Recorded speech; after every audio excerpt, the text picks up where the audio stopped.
Good evening, everyone, and welcome back to another episode of the Faithful Dogs podcast. I am Tyler Johnson, joined by Zach DeFranco, Jack Robinson. Gentlemen, how are we doing this evening? Doing good. How you guys doing? Doing great. My puppy decides that he doesn't want to lay down the exact time I want to record. So, trying to multitask right now. This will be interesting. But anyway, while that fun thing is going on, and I'll keep everyone updated on the puppy situation over here, there is a lot to discuss tonight. But before we do, guys, be sure to like tonight's video if you're joining us on YouTube. If you're not joining us on YouTube, you're on Facebook or Twitter, make your way over to the YouTube channel. Go like the video, subscribe to the channel if you're brand new, as we're trying to reach 2,000 subscribers before the start of Cleveland Brown season. We can't do that without all your help, and it's completely free to subscribe. Also, we do have a great giveaway we're doing with our partners at Homage. Zach, you want to tell everyone how they can enter that giveaway? Yeah, it's simple. All you have to do is subscribe to our YouTube channel. We're asking that you just send us proof. A lot of people have already done that. And follow Homage on Twitter and us, obviously. And we're giving away a Hall of Fame game shirt. I will put the link in our chat right now. And we're also giving away a shirt of your choice as well. So 2 shirts.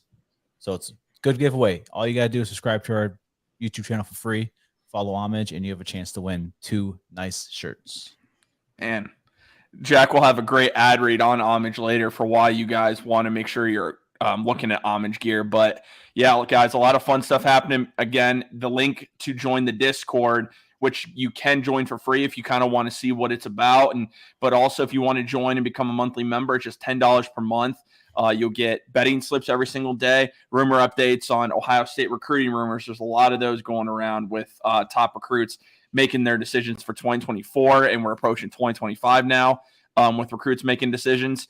But also Browns, Cavs, Guardians just made a trade today. You want all the latest rumors, only $10 a month, and that includes betting slips. There are a lot of other Discords out there that would charge a lot more for that type of info, and we're only asking for $10 a month. So if you want to join Discord, the link is in the description for you guys to check that out. Again, you can join for free, or you can join monthly. And guys, there's a lot of fun stuff that we're going to talk about, but we're going to start out before we get to training camp. A huge topic right now is the NFL running back market. Now, Dalvin Cook has been cut this offseason. Josh Jacobs has not signed his 1-year deal after the Raiders declined his 5th-year option, and then he led the NFL in rushing. So the Raiders really screwed themselves there. But the state of the running back market moving forward is a huge question mark. So I'm going to pull up. These are going to be the top 10 highest paid running backs this season. This is according to Over the Cap. And, I mean, if you guys look at it, I think this is going to change very quickly.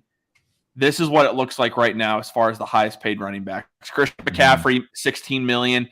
Alvin Kamara at $15 million. Derrick Henry, $12.5 million. Nick Chubb is 4th at $12.2 million. Aaron Jones, $11.5 million. Saquon Barkley, $10.1 million. Now, this I don't know if Saquon's has been updated yet, but this would have been if he would have just signed the straight franchise tag. Tony Pollard, $10.1 million. Josh Jacobs, $10.1 million. James Conner, $7 million. And then Miles Sanders, $6.4 million. So right there, it already shows you 3 of those running backs are on a franchise tag. And before Barkley signed his deal, which he literally only took like $1 million more. So 3 of those top paid running backs are on a franchise tag. That's insane. That is nuts. That is nuts. Also, Jeff, happy birthday. Happy birthday, our friend. Birthday.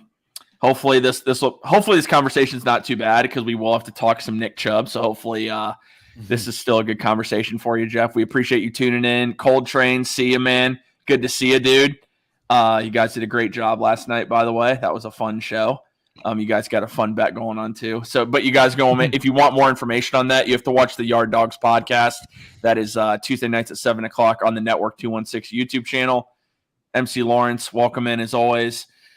But guys, as you can see, the market is drastically declining, and I think gone are the years of $15 million running back contracts. I think that ended. How do you guys see this playing out moving forward? Running backs, Nick Chubb even hinted at it. The running backs met. They had a Zoom meeting, talk about this moving forward. I mean, the reality is, and it's a harsh reality, NFL teams can replace you very easily as a back. And if you're a running back right now, like Nick Chubb or Saquon Barkley after this year, how do you handle this situation moving forward? That's the big question, because you're more than likely you're not getting double-digit millions on the open market. Yeah, it's really difficult to kind of figure out where the market is going, because you see all these guys who, I mean, you have Nick, you have Derrick Henry, you have Alvin Kamara, and you have Christian McCaffrey. You have these guys who, have been kind of at the top of their game for the running back position. They all have gotten, extensions, new contracts, and things like that. And you hear Andrew Berry talk about how, you pay your playmakers, and a guy like Nick, he's a superstar playmaker. You have to pay him. But obviously the rest of the league doesn't really see the value in the running back position in terms of just how many running backs are available and how much they put their success on the running back position. Like Saquon Barkley is the Giants offense, and yet they don't even want to give him any massive amount of money. I mean, heck, even if he'd gotten around Nick Chubb money, that still would have been like, wow, I can't believe they gave him like an extended deal or anything like that. I mean, Tony Pollard, I mean, he replaces Zeke. And I mean, I really think that it's guys like Tony Pollard, it's guys like Zeke, it's guys like Todd Gurley that have really kind of changed the way that people look at the market, because you see guys getting huge amounts of money and then falling off and seeing their backups being just as good as they are, if not more productive in Tony Pollard's case. So it's I just don't see how the market outside of guys like Christian McCaffrey, who's a threat in the passing game and in the rushing game, and Alvin Kamara, who's very much the same in terms of his skill set. Derrick Henry, who's like the only true bell cow back in the league still, who's like the entire offense runs through him, and Nick Chubb, who's just the best overall running back in the league. I don't see how outside of like those specific guys, like those top 4 or 5 running backs, how the rest can even really compete, considering that you're more likely to get injured and you're more replaceable, and it's harder to really navigate your offense and your cap when you have so much invested into a space that really requires like 2 or 3 guys, which is why we see so many running back by committees in the NFL from successful teams. Yeah, and I mean, I think you're going to see less and less kids coming out of college, going to play the running back position because of this. Because even if the NFLPA wanted to negotiate on higher salaries for running backs, it's going to mean lower salaries for a different position. So it really is no win-win in that situation. Tony Pollard is that one running back. When he signed the franchise tag, you're like, okay, like, this is going to be his first year without Zeke in front of him as well. I think Tony Pollard was the better back for the last 2 years in Dallas. But again, that's one of those running backs where you're like, okay, Josh Jacobs, should have paid him. Saquon Barkley deserves a bag. He does. The fact that they gave it to Daniel Jones before him just shows kind of how unfair it is. And a running back's average, length of career is like 4 to 6 years. These dudes deserve to get at least something, especially if they're like Saquon Barkley, which is your entire offense. So yeah, it's the whole thing, man. It really is unfortunate, because I mean, there are some really talented running backs out there, and I mean, think about it. When Bijan Robinson is going for a contract extension here in the next 3 to 4 years, he's not going to get that. Mm-mm. That's just the reality. I mean, good luck seeing 15 million. Is You what guys I mean. Do you guys know when the last All-Pro running back was on a Super Bowl team? Last All-Pro running back. It's a man. I was 2 years old. Let's put it that way. Okay, then yeah, I have no idea. Marshall Faulk. You don't need a good running back to win a Super Bowl. It's a it's committee position. For a lot of teams, it's a committee position. So Yeah. a lot of teams you see, they have 1 through 3, and they're good running backs. So Browns are lucky. Nick Chubb is a 3-down back. So the Browns are very lucky with him. So yeah, they are. And that's going to bring a really good conversation here to the forefront. Nick Chubb is coming to a point in his contract. It's probably going to run down, or the Browns could potentially move on and save some money. How do you guys see that situation going down? Personally, I think they would love to keep Nick Chubb. I mean, I think Andrew Berry even pretty much said so. But I also believe if, let's say, Jerome Ford this year as the backup running back, can post 500 yards. He looks really good catching the ball out of the backfield. There's a scenario. You move on Nick Chubb, you save $11 million against your cap because the Browns right now are $54 million over the cap. So let's just get that out there right now.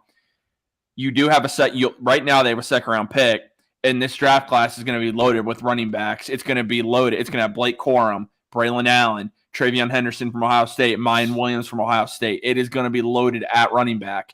The Browns could, I'm not saying I do this. I said there's a scenario, though, where they keep Ford, they draft a running back early, one of those top 4 guys, and they move on from Nick Chubb. Mm-hmm. The other is the Browns and Chubb find a way to come to a deal, but Nick Chubb's going to have to take less money to stay with the Browns. So how do you guys see this shaking out? Because it's going to come to a head here, and I don't think it's going to be a great situation for us as fans, but it's also reality. If we come to an out after this season, is it $4 million dead cap?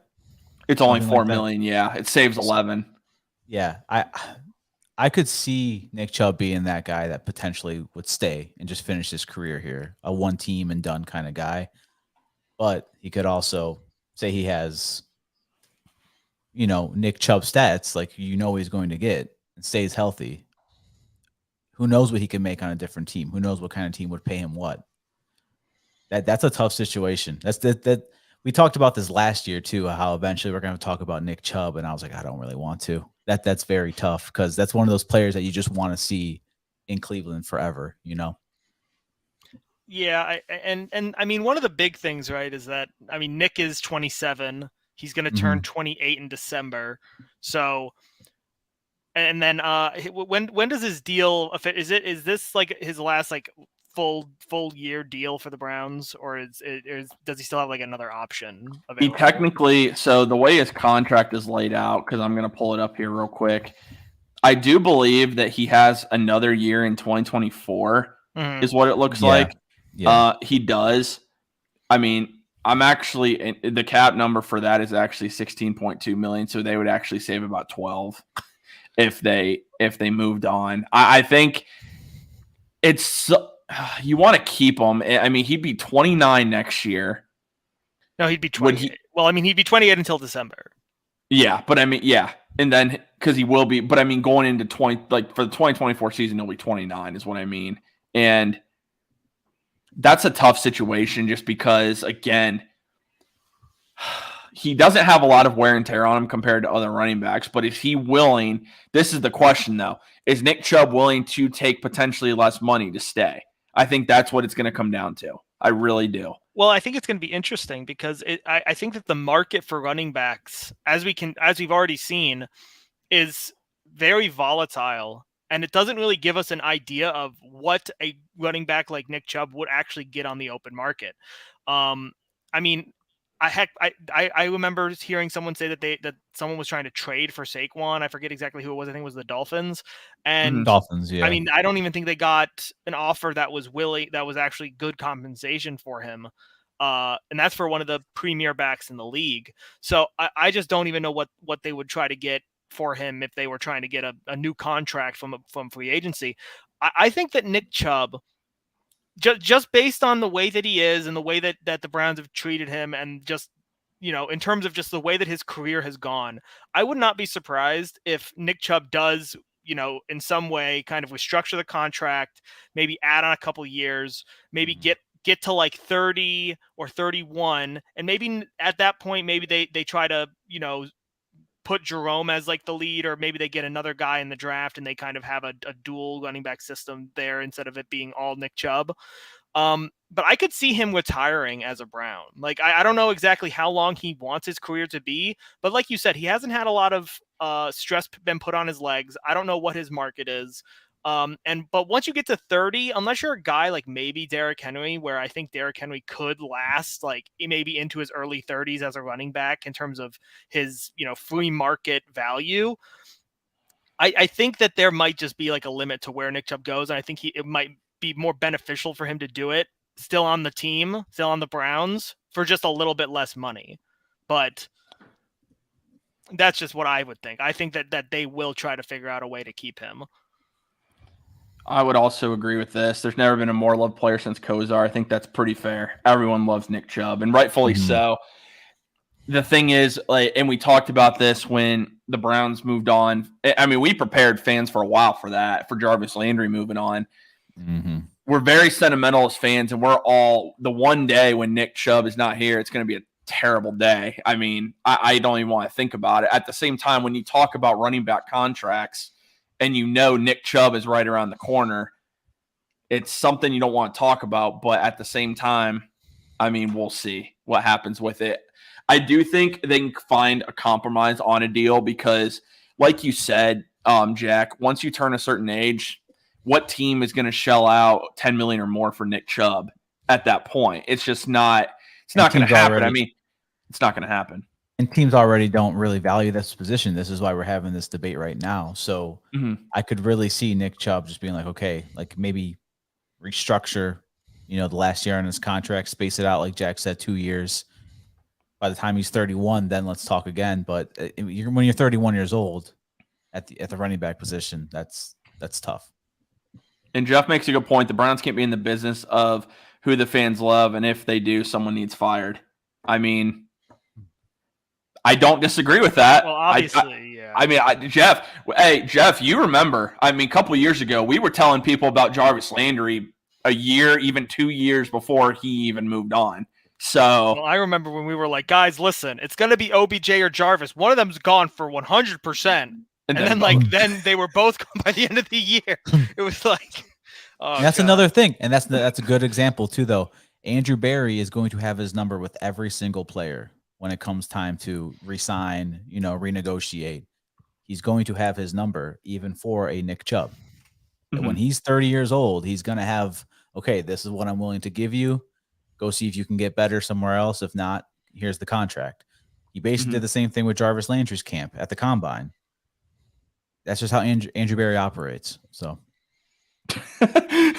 Jeff is speaking from a realistic perspective, guys. Like, we all love Nick Chubb, but you also have to be the realist. He's not going to play with the Browns when he's 50 years old.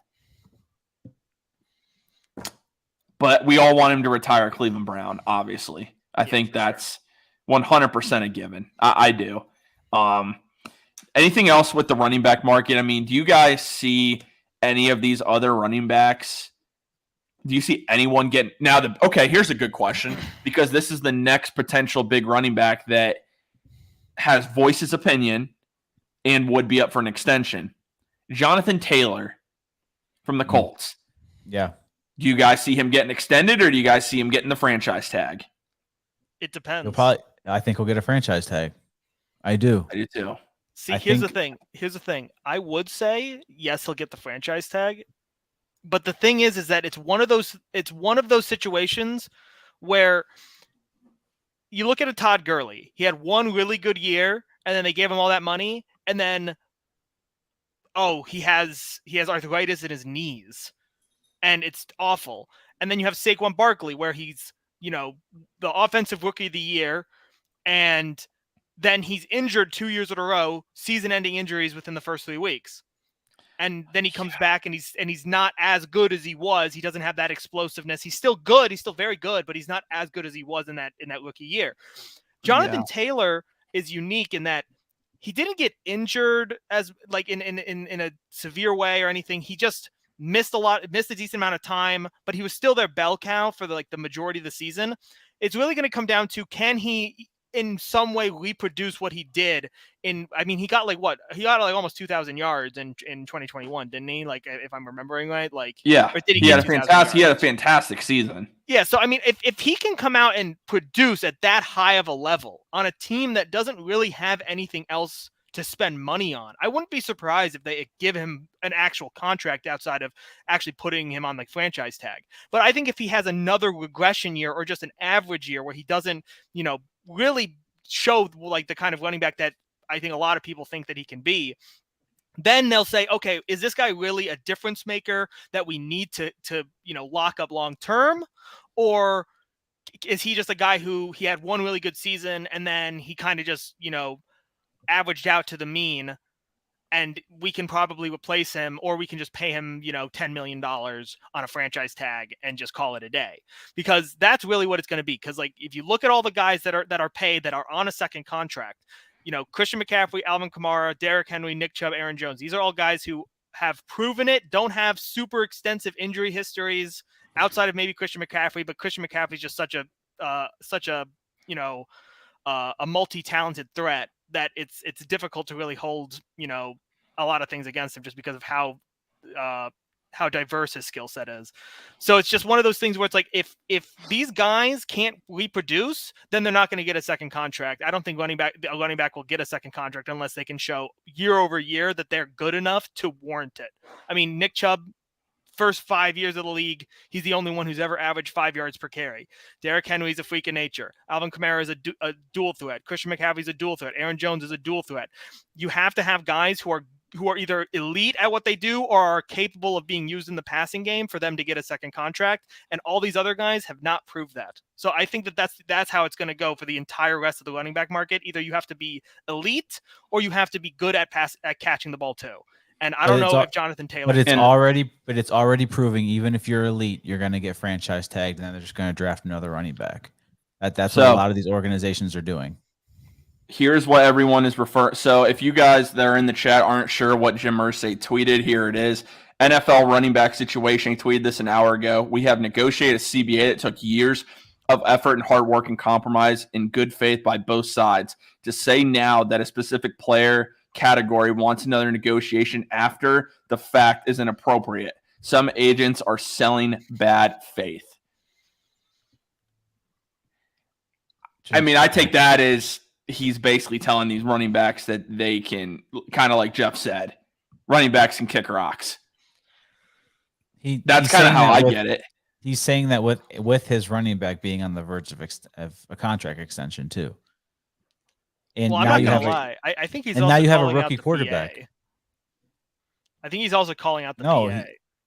I mean, maybe they're basically saying that they already kind of worked out negotiations for this stuff, and now you're saying that you're not. That it's an issue. That if you guys thought that this was a big enough issue, you should have made it a point in the CBA. And now all the players have a voice in the NFLPA. They can talk to the NFLPA and say, we want these kinds of things argued for in the CBA.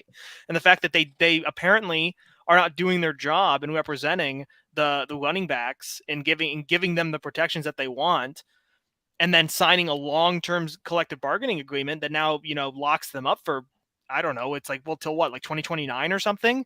I mean, the NFLPA didn't do their job. Because if this is such a big issue, which obviously, all these running backs are coming out and saying that the CBA is not, providing for them, then obviously the NFLPA isn't doing their job correctly.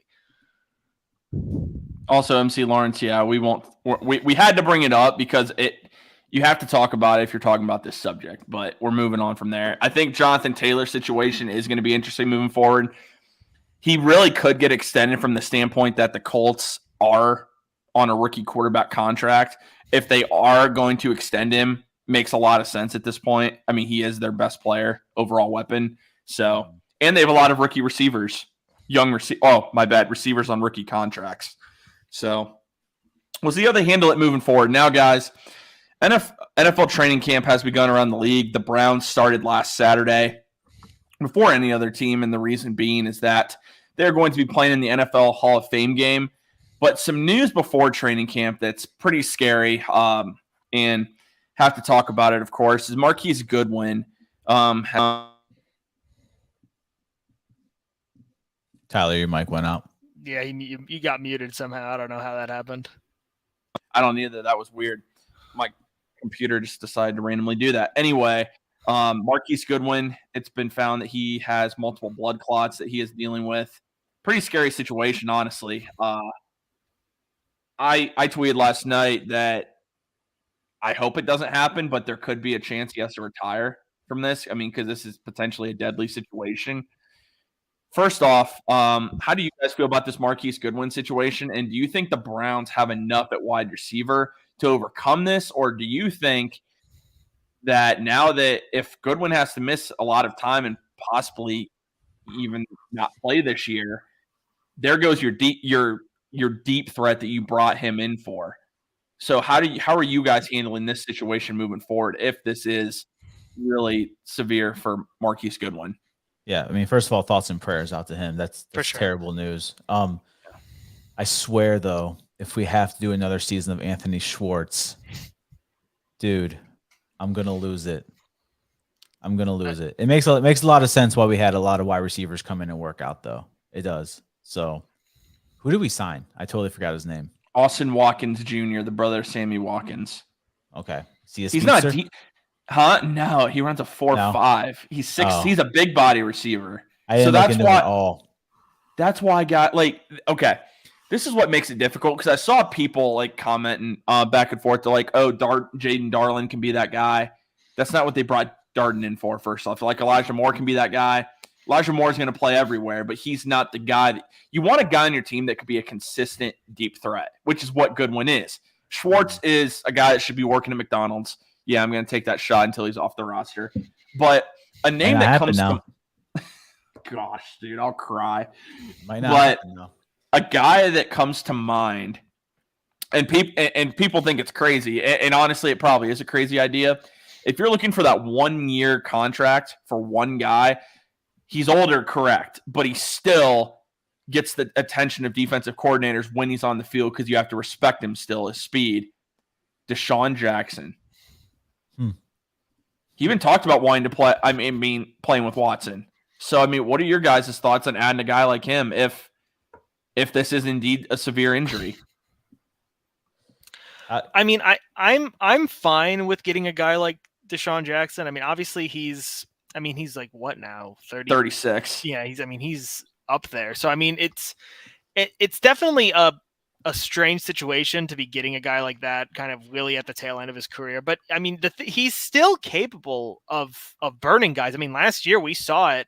He was able to have a couple of big plays even. Yeah, I mean, it's nothing insane. Like he had like a couple of deep catches, but he's still he has not officially retired. He is not. He might have posted something, but he is not officially retired. Not yet.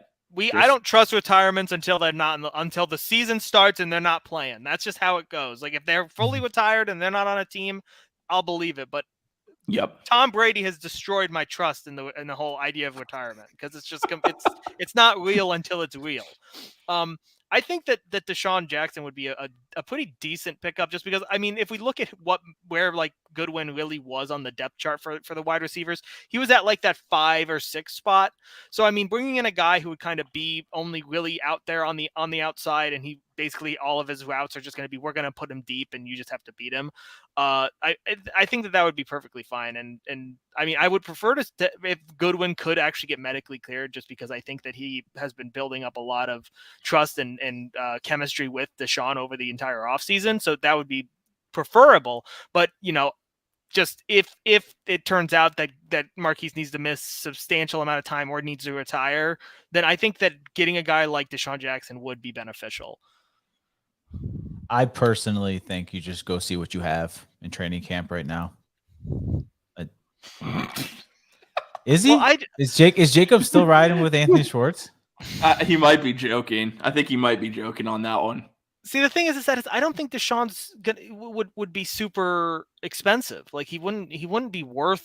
He wouldn't like take up as much cap as like you would really think. Like, so I'm not really sure if it would be even more expensive than keeping a guy just that's already on your practice squad. I mean, I don't remember, but I'm pretty sure Deshaun Jackson got signed for like nothing last year, like by the Ravens. Yeah, like $1 million or something. Like it wasn't much, man. Not many. I mean, it wasn't like. Well, it was like halfway through the season. Yeah, it was like after like week 12 or something that they signed him. Yeah, he didn't. Let me see how many games he. Yeah, he played 7 games. Yeah, so. I mean, I don't know. It's just a shout. I mean, someone suggested to me Kenny Stills, who the Browns worked out last year. Thing is, Kenny Stills hasn't played in 2 years, so I don't know. I don't know about that one. Someone also suggested to me Will Fuller. That ship has long gone sailed. Was he on a team last year? No, that dude hasn't been on a team for like 3 years. Yeah, like he's not a player. He doesn't exist. Yeah. So, I mean, I don't really know how I would handle that situation. I do think you have to see what you have. The thing is, none of the guys that are on the roster are that, like, that's their specialty. Like, I'm a deep guy. David Bell's not that guy. Jalen Darden's not that guy. Harley's Dalen not that guy. Yeah, Harley, Baldwin. None of those guys are known as a speedster. Now, like I was talking about in Sports for CLE yesterday, the thing that is in the Browns' favor is when roster cuts come, at the same time, there's going to be about 900 players released. So that's when I think you could find somebody. So that's something to watch because, I mean, they don't have to go out and get anybody. I only suggested Deshaun Jackson because if you're looking for a similar veteran type of guy that is respected around the league, has shown he wants to play, has mentioned playing with Watson before, I mean, I don't know. You could do a lot worse than Deshaun Jackson. Yeah, but I just don't think they're going to rush it, like you said, Tyler. There's still roster cuts that have to happen. Who knows what you can get out of that? I really think they're just going to go in with what they have right now. So I don't personally think we're that thin at wide receiver. We're just thin at that deep threat, that burner. So yeah, I do think that is something. If they need to at least address it, if the good win situation is severe. Yeah, absolutely. Yeah. Trying to think of guys that even could. I'm just trying to think in my mind of players that in the back of my mind could possibly be released. That a name comes to mind, and I don't know if they would release him. Travis Benjamin comes to mind. Guys, he can still get it done. I have a good idea. Tell me if you think this is a good idea. So instead of signing like a guy like Deshaun Jackson or bringing in a new guy who can be a deep threat, we keep Anthony Schwartz. No. And we use Sticko on his gloves, and then we just pay the fine. It's basically he still wouldn't catch the ball. Look, man, dude, it wouldn't matter what you put on that dude's gloves. He ain't catching it. Like the dude can't even catch a cold. Like, I'm done with Schwartz, dude. I mean, this guy wanted an opportunity. Listen, I get it. Maybe he does have a hamstring injury, but come on, man. Like, you have an opportunity right in front of you. You're coming to training camp, and I find out Anthony Schwartz is injured. Dude, from what? What did you do? What have you done? You participated in OTAs, and you were healthy. So, did you fall down the stairs? Like, I don't know. I'm sick of Anthony Schwartz. I really am. I'm done. I'm done with this guy. Trust me, I've been done with him since he dropped a wide open pass from Deshaun Watson in the preseason game. So, like, oh my gosh. I mean, I thought Deshaun was done with him after that, by the way he looked. Or when he caught the pass in Houston and then immediately fumbled it. I mean, there's like a bunch. No, he dropped 2 with Deshaun Watson in the preseason. Deshaun Watson threw to this man twice and thought, oh, well, this guy's in the NFL. I assume he can catch the football. Nope. Yeah, you'd think that, wouldn't you? I mean, hey, a third-round pick in the NFL draft can't catch the ball. I have a perfect tweet for as soon as it says the Browns have released Anthony Schwartz. It's going to be absolutely fantastic. But if that's our answer to the deep threat is keeping Anthony Schwartz another year, then I don't know. Andrew Berry knows more than me. But when it comes to that, he doesn't. Okay, this is funny. Anthony. Alligator arm Schwartz. So something else that was pretty interesting that came out of training camp was Deshaun Watson mentioned that Nick Chubb is still going to be very much a focal point in this offense. Not that that's anyone's surprise, but I have to ask you guys, do you see Nick Chubb being more involved in the passing game this year? Or how do you see them handling Nick Chubb? Because we know Jerome Ford is going to be used more. There's no doubt about that. But also, we have seen plenty of clips of not only Elijah Moore catching passes out of the backfield, but now Elijah Moore taking handoffs out of the backfield. How do you guys see Kevin Stefanski and Alex Van Pelt? How do you see them distributing those reps between Jerome Ford, Nick Chubb, and I'm going to say it, Elijah Moore coming out of the backfield? It's kind of reminds you of like what Andy Reid does with the Chiefs offense, doesn't it? A little bit. I mean, yeah. I would say they don't really have a bell cow like we do. I would say no, but I'm saying like with they're using like wide receivers as running backs. Yeah, Kadarius Toney comes to mind. Yeah, exactly. They did a lot in the playoffs as well. So honestly, it could have been something Stefanski took out of Andy Reid's book. So I mean, I think you'll see Chubb be a 3-down back this year. Stump Mitchell said it as well on the Dogs podcast. I shout them out real quick. They were live, and Stump Mitchell came on and said that Nick Chubb will probably be a 3-down back this year. He shouted out Jerome Ford and he shouted out Kelly. So from what it sounds like, they like their running back room. I just think you're going to see Nick Chubb get less touches this year because we're not, Baker Mayfield, Jacoby Brissett led offense now. We're Deshaun Watson throw the ball 40, 45 times a game led offense. So Chubb's going to be a vital part of it to open up the passing game. I'm very, very excited, like you said, Tyler, just based off clips alone, what we're going to see with Elijah Moore, though. That's going to be very intriguing because Andy Reid does that a lot out of, like red zone packages. It looks like we're doing that like on our side of the field with Elijah Moore. Like it's something that's going to be very interesting to see how we use that. Yeah, I mean, Chubb, oddly enough, he does actually get pretty decent usage in the passing game. I just think that they're going to use it a lot more because of how many more times they're going to have Deshaun back in shotgun, and they're going to make it so that Nick has a better chance to actually make an impact in the pass game for bigger gains. Because, I mean, Deshaun's going to be holding onto the ball a lot. You're going to have a lot of these long developing routes, and Nick's going to be super critical because he's either going to be, out in the flat, he's going to be an available blocker, or he's going to be able to just go out for a quick check down in an open gap in the defense. He's going to be able to really take advantage of the fact that, there is a larger aerial threat that the Browns have. And also just the fact that he's already one of the best running backs coming off a screen in the game. Like you watch him just completely just destroy in a bubble screen. I mean, like he goes for like 60 yards. He's just one of the best at doing it. So when you add that to the fact that you're going to have a bigger aerial threat and making it so that it's easier for him to just find a gap in the defense, just find a little check down for Deshaun if he needs to get it off, or we even see him just go in the flat and pick up a couple of yards. He's going to be used a lot because I think that that's just going to be one of those things where look at the lead, does it work? And then, okay, check down to Nick, just try to figure out like a quick easy pass to pick up some yardage and don't force anything, which I think is the big thing that I think Kevin Stefanski has been saying a lot, is that he didn't want Deshaun to really force anything or play hero ball. He's been saying it a lot since last year. So I think that that's definitely going to be one of the major things, is that Nick is going to either be running or he's always going to be a threat that the defense has to pick up.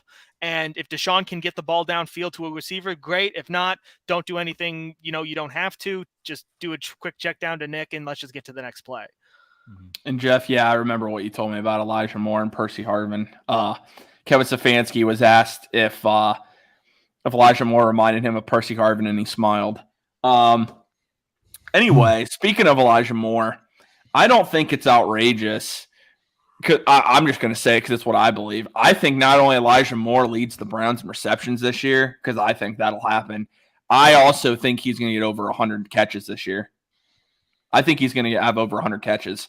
That might be a bold prediction. It might not be. I don't know. I know Amari Cooper's here. I know Donovan Peoples-Jones is here.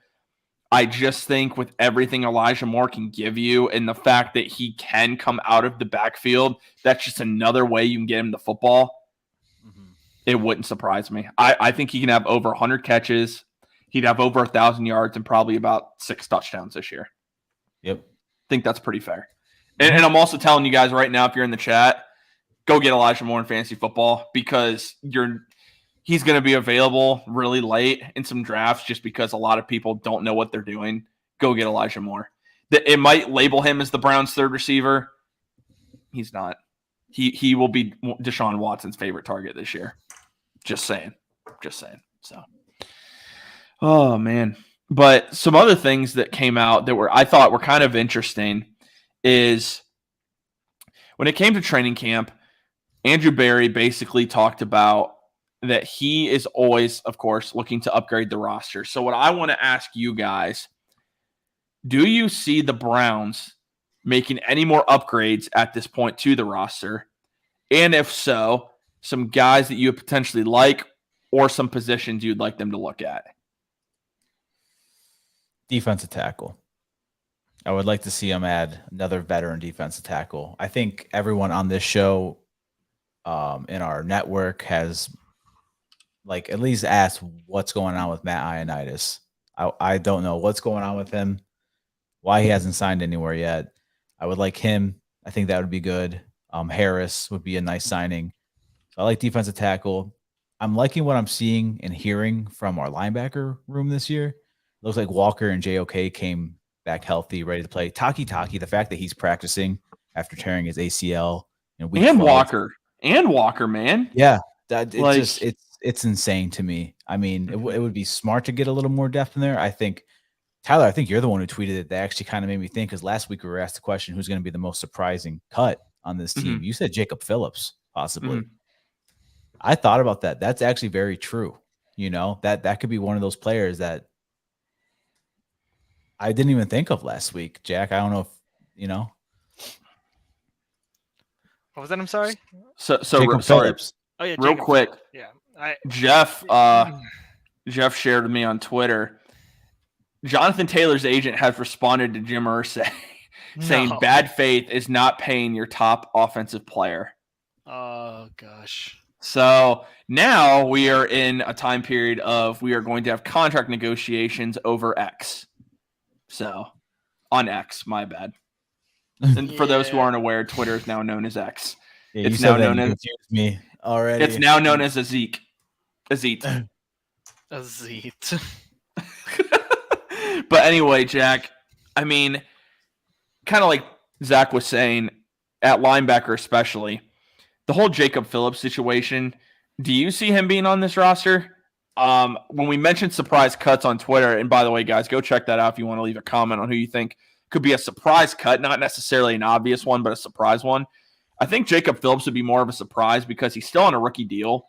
But the Browns did give guaranteed money to Mohamed Diabate. And if he can play just decently that same role in being a rotational guy, makes no sense for the Browns to keep Jacob Phillips, someone who has been injury prone throughout his entire time with the Browns. Yeah, I still don't think that Jacob Phillips is going to get cut. I still think that he's going to be on the team. It's really going to come down to how much they do think that Diabate like can kind of control that. Because I mean, Anthony Walker is 100% going to be on the team. Taki on the team. I'm blanking on who our other linebacker. JOK. What am I doing? Yeah, okay. Like I feel like those guys are locked in, and it's really going to come down to, is Diabate a better upside player than Jacob Phillips? I mean, Jacob Phillips has been kind of disappointing the last couple of years, but we also know that if we know Andrew Berry for anything, it's that he hates giving up on guys, and I just don't know if I'm willing to say that he's going to give up Jacob Phillips for Diabate on this roster. I wouldn't be surprised, but I just don't think it's going to happen. It's going to be interesting, man, because I think the tough part is special teams too. Which of these guys is a better contributor on special teams? Because ultimately, I think that's going to determine who makes the roster. That's true too. That's true. And do you see Diabate more as a middle linebacker then, Tyler, coming into the NFL? man, I would probably have him more on an outside linebacker because he's better at blitzing. He's not a guy I really want in the middle of the field personally because I don't think he's good enough in coverage for that position. And the reason I'm asking is Jacob Phillips is one of your middle linebackers. So he is. So that's I guess you could put, I would love to see JOK more on the outside, but I guess you could. Taki can play middle linebacker. Yeah. So, yeah. I mean, you have Taki, you would have Anthony Walker. Those are your two middle linebackers, Jeremiah Owusu-Koramoah, and then you would also have probably Diabate, but you also have Jordan Kesmiak also on the roster, and I think he might make it because of special teams. It's a big reason they brought him back. Tony Fields, do you have any hope in him? I like Tony Fields. Yeah. I think they do too, if he can stay healthy. That dude just hasn't been healthy. Mm-hmm. But, I mean, he looked good against Houston. I mean, I guess not that really means anything. But he did look good against Houston. What's Delpit have to do to get re-signed? It's funny, Drew did a YouTube video on this. You might want to go check it out. It's under our extensions or free agency playlist. Talked about Grant Delpit, but you guys have heard my opinion on Grant Delpit. What do you guys think he has to do to get extended? Or do you think it's too late for him to get extended at this point? I mean, unless he comes out and has like an elite season, which I don't know if that's really in the cards for him right now. I mean, he really did kind of get put into a really bad spot. I mean, getting hurt during his rookie year, in a time when really that was like probably the best time for him to make an impact and really kind of establish himself in that role. And then, I mean, him still kind of being off and on in terms of development in his entire second year. And then he's just been kind of middling the last couple of years. Like, he hasn't been bad. He hasn't been exceptionally good, but he's been pretty decent. But I just don't think that, like, the safety position is one of those where you really do want to have like a lockdown guy. You want a guy that you can trust back there. And I just don't know if Grant is going to be someone who can really, okay, look. Well, Juan Thornhill, that's why you got him. Yeah. Okay, Juan Thornhill, that's why you got him. Juan Thornhill's mainly a free safety. He can play anywhere, but he will be your free safety most of the time. And then if you can please play Grant Delpit, as a true strong safety, actually utilize him to his strengths. I don't feel like Joe Woods really did with him. So Joe Woods didn't really do anything well in terms of I understand, but I'm just saying. I feel like under Jack. Jim Short. Oh, Jack. I just to revisit Joe Woods. Not trying to give you an aneurysm tonight. Listen, dude, they said his name is like Voldemort to me.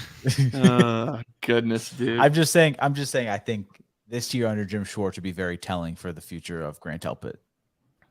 That's true. I think the thing with Delpit is you can't pay everybody. Like this, guys. Okay, so this is a great question, Drew. You can't pay everyone, and right now the Browns are paying more players, $10 million or more, than any other team in the NFL, and it's by I think 3 maybe. Like they're paying more players than a lot of teams in the NFL, and like Jack said, unless this dude becomes a Pro Bowler, it makes no sense. It really doesn't. If you can just replace them, like what if one of these undrafted free agents, Ronnie Hickman, Tanner McAllister, what if one of them shows out?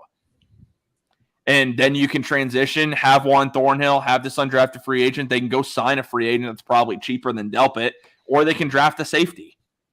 They don't even need to show out. They just need to be competent. But I'm saying to get the money he probably wants is what. Yeah. Oh no, I'm saying in terms of like the other players, like these new guys that we brought in. I mean, if they can even give slightly even close to the same amount of production as Grant Delpit has, which again, Grant's not a bad safety by any means. He hasn't gotten the proper development. He hasn't shown out to be an elite safety, which I mean, there aren't a lot of elite safeties in the league, to be honest. So I mean, if one of these guys can come in and be like, hey, might not be as good as Grant Delpit, but I'm way more affordable, and I don't have an injury history. Like it becomes difficult to say, well, then why would I even keep Grant Delpit if I can get similar production for much less money? And I mean, maybe this guy becomes something better over the next couple of years. We have a lot of time and free money to be able to actually manage that contract. So it doesn't make sense unless, again, like kind of you were saying, is that unless he becomes a Pro Bowler, I don't really know if they're going to be willing to extend him in any meaningful way. Yeah. And it's just the unfortunate reality, guys. I mean, everyone in the chat, the Browns are going to be in a position. The good teams do this. Good teams move on from talent because they can't pay everyone. What's your answer after him? Because on our roster, I mean, you got McLeod. He's 33. You sign him for a season. Like Tanner McAllister, D'Anthony Bell. What's your answer if you just are done with Grant Delpit? You should have drafted a Jamie Robinson then. You should have went on. My point is you have to see what you have. Like, let's say Ronnie Hickman. They liked Ronnie Hickman a lot in the draft. The only reason they didn't draft him because they thought they could get him as a UDFA, which they did. That saved them money doing that. So let's say Ronnie Hickman performs pretty well. He even has to start from time to time, and he looks pretty good. So let's say Ronnie Hickman moves up next year, like gets more of a role. You have Juan Thornhill. If Rodney McLeod looks solid, if Rodney McLeod does what he did with the Colts last year and can follow it up with a similar performance this year and wants to play again, it makes sense to bring him back. There's your 3 safeties. And you draft a guy then. So, but again, you have to see something from the UDF. You have to see something from Ronnie Hickman, Tanner McAllister. You have to see something from one of them, first off. or else you can't move on. Even D'Anthony Bell, but I mean D'Anthony Bell is obviously older than those other two. But that's kind of where it is, Zach. If you think you can get production out of them, because I mean Grant Delpit didn't light the world on fire. He had a couple games where he looked great, but there were more where he looked terrible. If you can get average play from someone like Ronnie Hickman for nothing, I mean, that's what good teams do. I mean, you saw the Eagles do it. They moved on from both their safeties, and that's C.J. Gardner-Johnson and Marcus Epps. They lost both their safeties. So good teams have to move on from talent. The 49ers lost two of their big-time defensive ends.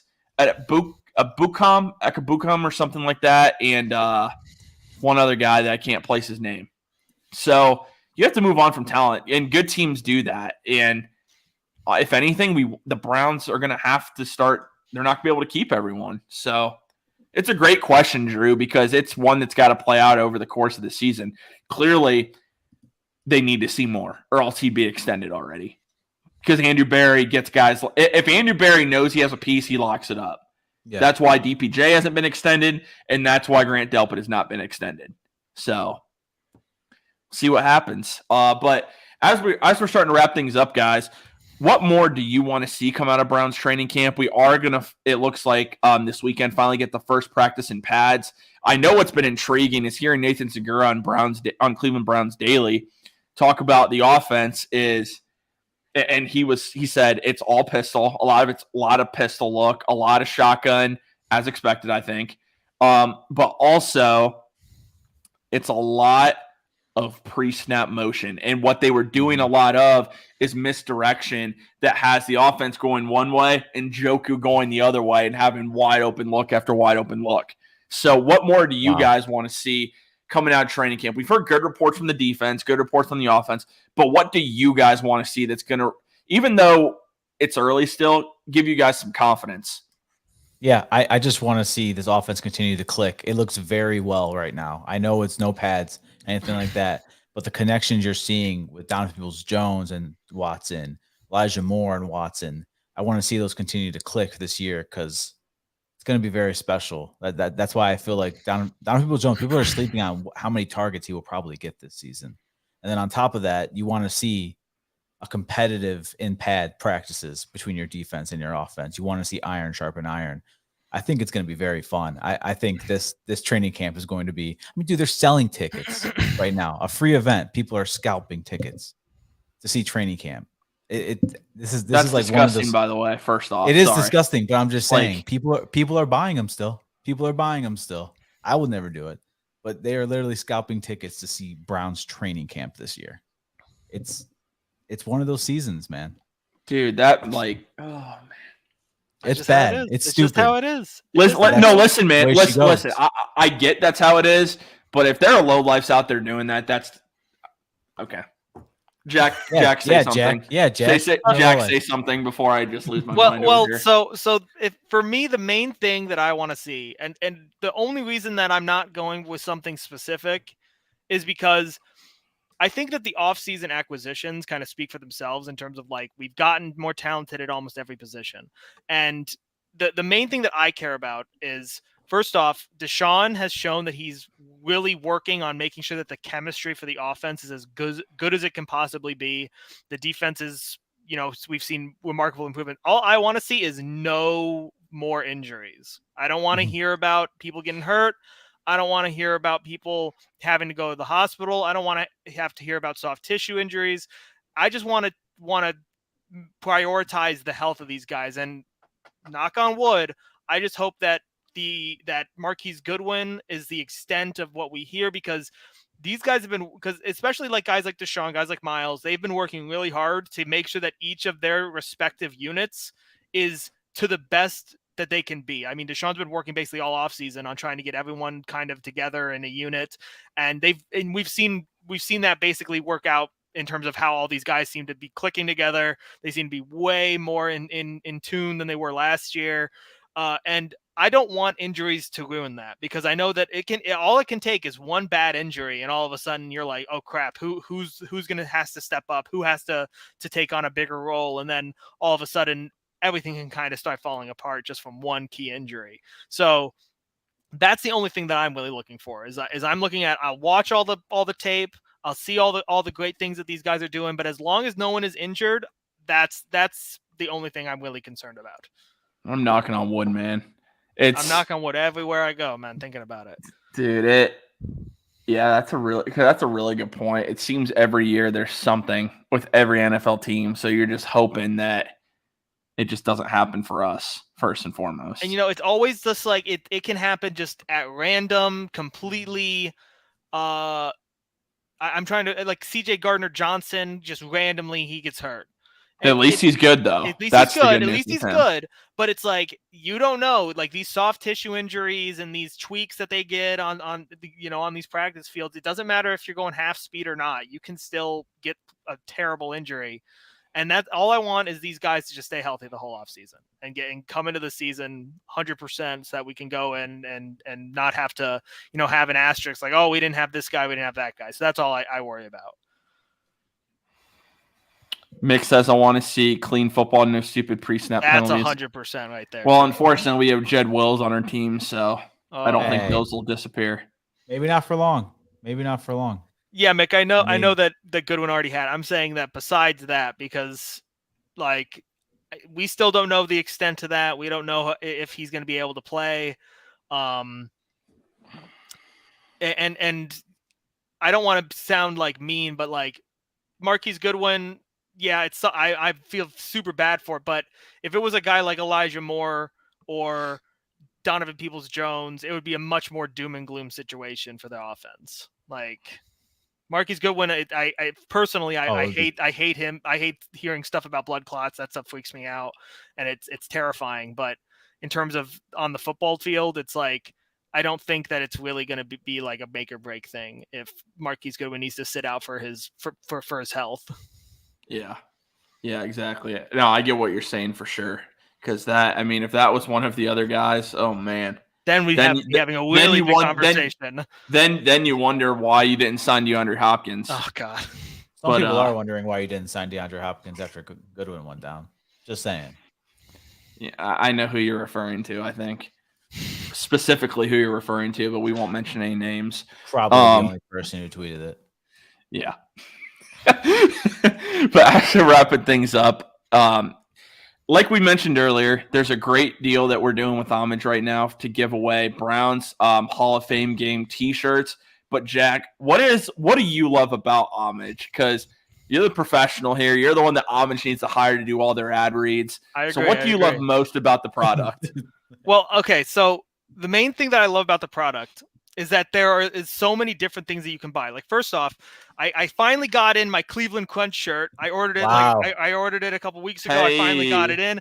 It's sick. I love it. I love the classic logo, but it's also just like, not only that they have, these old logos. Like, I even just went on here. They actually have the Cleveland Buckeyes, which are like an old African-American baseball league. They were like one of the original African-American baseball leagues before they actually integrated them into the MLB. It's like, it's so cool to see that they have like these super old designs, like stuff that you would never even think of, like teams that you would not even know existed. And all on top of that, I mean, you have they brought the starter jacket back. They have the sick brown starter jacket. I'm sure that we actually have a link on Twitter.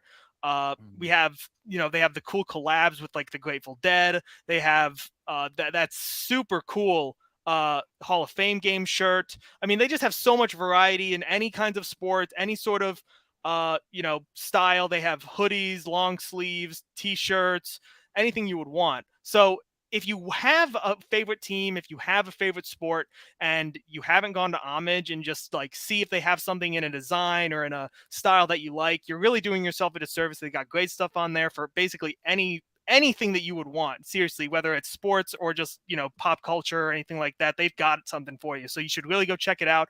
And you should use our code because it helps us out here at Network 216. See, you get better with each one you do. I know. I'm a professional. Shirt, dude. This shirt's I love so that fire. shirt. I haven't ordered any new shirts yet. I'm waiting for the new Ohio State drop that I'm sure they're going to have here soon. I'm waiting because Yeah. need some more Ohio State gear. Because for those of you that are in the chat and love Ohio State football, coming here August 7th is the return of the Scarlet and Gray podcast, Monday nights at 7 o'clock. Need Yes, more Ohio sir. State gear. Can't wear it. I have a CJ Stroud shirt I love, but he's no longer the Buckeyes quarterback. So, yeah. Oh, man. But as we're wrapping things up, guys, anything else to add? Healthy training camp, please. Healthy training camp. Need it. I need to find a service that can put Owusu Koromoa on my 6 jerseys. Hey, man, Oh, I sent him a yeah. direct DM. I sent him a direct DM. I was like, hey, man, any chance you want to, like, send me your number 6 since I bought your 28? Oh man. I So- feel like teams should be like obligated to reimburse and like give back. I wish. Haslam's got plenty of money, dude. Like, you guys can't help me out? I don't Yeah, know we're- about The Dolans I don't didn't know. want to. Huh? not I would Dolan. understand if the Dolans didn't want to. Yeah, but the Haslam shouldn't have any problem doing it. As we're wrapping things up, guys, just a reminder to like tonight's video. If you're still in the chat and you haven't done so, subscribe if you're brand new to Network 216, but also considering joining the Discord. Again, the link is in the description for you guys to check that out. You can join for free, kind of just see what everything's about in the Discord, the community that we're building. But then if you want to join, only $10 per month to get betting slips. I promise you that right there for $10 a month. You're not getting that anywhere else. But we also have Cavs rumors, Browns rumors, Guardians rumors, and big one right now is Ohio State recruiting updates that are happening pretty much every other day at this point. So you guys want to make sure you don't miss any of it. Again, that's only $10 a month if you decide to become a monthly member. But we really appreciate everyone that's showing support to Network 216. Mick, we appreciate you putting that like, my friend. Reminder that tonight at 10 o'clock, the Dog Chug is back. You want to make sure you don't miss that. It's always going to be a lot of laughs. More than what we can provide you with, I promise you. So make sure you guys don't miss that. That's on the Network 216 YouTube channel. We can't wait to talk to you guys all again soon. And go Browns, baby. Go Browns. Like, comment, sub. Check out Amish to support the show.